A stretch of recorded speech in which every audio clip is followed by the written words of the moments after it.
I'm in the podcasts, the TikTok stars, the Instagram models, the Substacks, the independent and legacy media, all fighting to inform the American public about what the latest fashion trends are, what's passé, what's cool. It seems almost unfathomable that for decades, American culture was dictated by almost one single entity under one Manhattan roof, the magazine behemoth Condé Nast. But it was. Quote, Vogue chose the designers whose clothes would be worn by millions around the world and the models who became global icons of sex and femininity. Vanity Fair determined which moguls we envied and movie stars we worshipped. GQ made it okay for straight guys to care about clothes. Architectural Digest pioneered real estate porn. The New Yorker elevated tabloid fare like the O.J. Simpson murder trial to the realm of serious journalism. A new book by veteran New York Times media and culture correspondent Michael Grinbaum, titled Empire of the Elite, Inside Condé Nast, the Media Dynasty That Reshaped America, chronicles the rise of Condé Nast and its decline. Empire of the Elite perfectly straddles the line between cultural analysis, historical chronicle, and juicy palace intrigue from inside, both anonymous and on the record. Empire of the Elite begins before Cy Newhouse became the chairman of Condé Nast, the magazine group owned by his father's company. But when he took the helm in 1975, that's when Condé Nast became the Condé Nast we now know. From the beginning and through Condé Nast's pinnacle between the 1980s and 2000s, Newhouse's guiding philosophy for the company came from a desire to fit in. In fact, all of Condé Nast's biggest names and personalities were linked by what Grinbaum calls a fantasy of outsiders. Quote, the mythmakers of Condé Nast's similarity willed their world into existence. Vanity Fair's Graydon Carter was raised middle class in Ottawa and worked as a lineman on rural railways. Art Cooper, who took GQ from fashion trade rag to a global byword for the dapper male lifestyle, grew up a chubby Jewish kid in the Pennsylvania coal country. Paige Rents, the mastermind of Architectural Digest, was born into abject Midwestern poverty. The New Yorker's David Remnick was a New Jersey dentist's son. And how do you fuel the fantasy of outsiders? You spend money. You spend a lot of money. That was how Condé Nast editors came up with the almost mythical expense accounts, the black cars, and this is true for some, interest-free mortgages. Those days are long gone. Many in Condé Nast's stable of magazines, from Lucky to Portfolio, have shuttered. Salaries are now notoriously low for writers and staffers. Layoffs are commonplace. And Anna Wintour, the most famous of all Condé Nast's extensive cast of characters, shocked the media and fashion world in the spring by announcing that she would be stepping down as editor-in-chief of Vogue after 37 years. But the influence was gone long before any of that.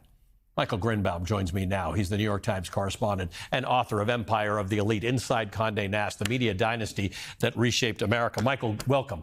Thank you for being here. Thanks for having me. So one might think this is a book about Condé Nast, and given people of a certain age will enjoy that because they will remember the names you talk about.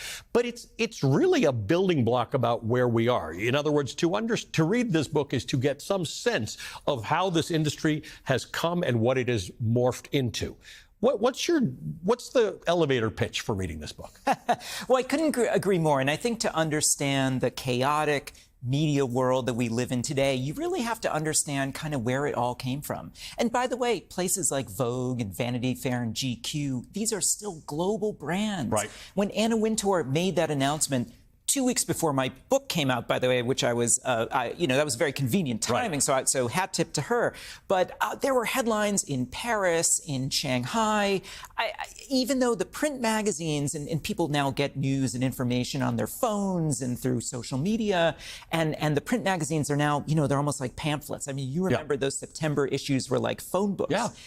But people still care what Vogue thinks. They still care about the stars that Vanity Fair invites to the Oscar party. And so I think to understand kind of our modern media world, I wanted to bring readers back in time to find out about who these gatekeepers were, who these editors were, who really shaped our ideas of sophistication in America. They were the influencers, right? I mean, we still have that. What you get from social media is there are influencers. It's just that what you're writing about is that this one company, this one media company, made up the majority of influencers in American culture. Well, it's hard to believe. And I mean, I had to bring myself back because this is before the internet, right? So if you were living, in the suburbs, as I was as a kid growing up, and, you wanted to learn about what was going on in New York or Los Angeles or Paris, kind of what was happening in the zeitgeist, you waited until once a month this physical, glossy product of pulp and ink kind of plopped through your mail slot, and it was all kind of curated for you. And what's fascinating is just the way that today we have social media influencers who show off their exotic travel and their beautiful homes. Condé Nast paid for people like Anna Wintour or Graydon Carter to live in a beautiful, townhouse in New York City's West Village, or to have 24-hour limousine service and fly on the Concorde. It was all about the glamour, and they pulled out all the stops on the spending. It's enough to make people like us today in the media weep. Yeah, no kidding. You write about Condé Nast's connection to President Trump in the first few pages. You say, and the Condé Empire played a key role in the fateful rise of a real estate developer named Donald J. Trump, who was a provincial curiosity before GQ featured him on its cover, and Cy Newhouse personally dreamed up The Art of the Deal, the book that launched Trump's national stardom and was published by a Newhouse-owned press. Trump, along with two of his three wives, later graced the covers of Vanity Fair and Vogue, and he proposed to Melania, the future First Lady, at Anna Wintour's Met Gala, taking advantage of the enormous publicity surrounding the event. Tell me about Condé Nast's role in Donald Trump, because today we're all fascinated by how this provincial curiosity has become one of the most powerful people in the world. Yeah. So Cy Newhouse, who was the billionaire benefactor of Condé Nast and was the one who bankrolled the operation, what very few people know is that his best friend from childhood was Roy Cohn, the notorious McCarthyite lawyer and Donald Trump's tutor in the dark arts of politics and publicity in New York City. They went to high school together, Cy and Roy. And so when this issue of GQ in 1984 sold many, many copies with a smiling Donald Trump on the cover, Cy Newhouse, and I suspect with the encouragement of his friend Roy Cohn, commissioned this book called The Art of the Deal. And if you think about it, that came out in 1987. Donald Trump, of course, was in the New York Post, Liz Smith's column, but this was what propelled him onto the national stage. And suddenly there were literally millions of readers around the country who were absorbing this self-created myth that Trump was projecting, that he was a brilliant developer, a brilliant deal maker. Way before The Apprentice, this is what put Donald Trump on the cultural map. I also interviewed Cy Newhouse's daughter, and she's very proud of her father's legacy. Particularly, we should say, he bought The New Yorker, revised The New Yorker, has made it financially viable for a new generation. But she confessed to me that the family regrets this unusual role that her father played in bringing Donald Trump to the national stage. And of course, who would ever have known? Right. I mean, this is the butterfly theory of our culture, right? But it's a footnote to history that very few people knew about. And actually, when I talk to readers about the book, that's one of the revelations. I mean, we know about Vogue, we know about Vanity Fair, but the Trump connection, I mean, who knew? Who knew about that? So much of that so much of the book is sort of a study in contrast to today's media landscape. But one of the things you concentrate on, which obviously is an area that I concentrate on, is the money. Right, we talk about the interest-free mortgages and all that, but there's one anecdote that I want to read about a photo shoot for Portfolio magazine. The shoot at the Brooklyn Navy Yard happened in early September, days before Lehman Brothers collapsed.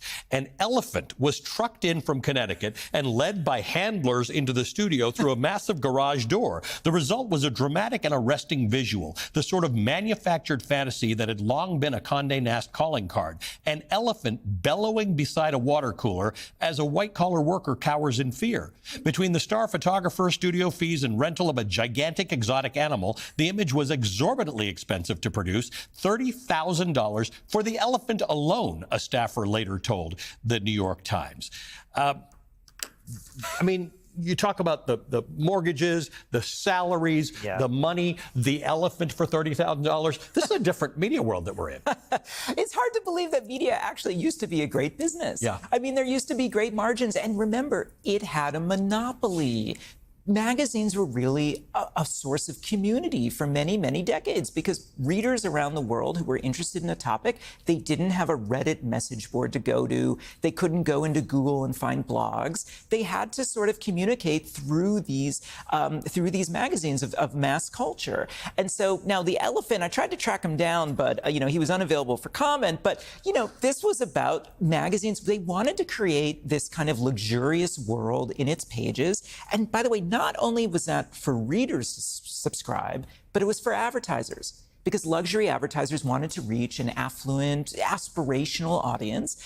And, they were paying to have a piece of this fantasy world that Condé Nast was creating. And I make the argument in the book that actually, when you absorb that in a magazine, you kind of knew that it was a fantasy. I mean, I wasn't going to live a life like, some Italian aristocrat who's featured in Vogue.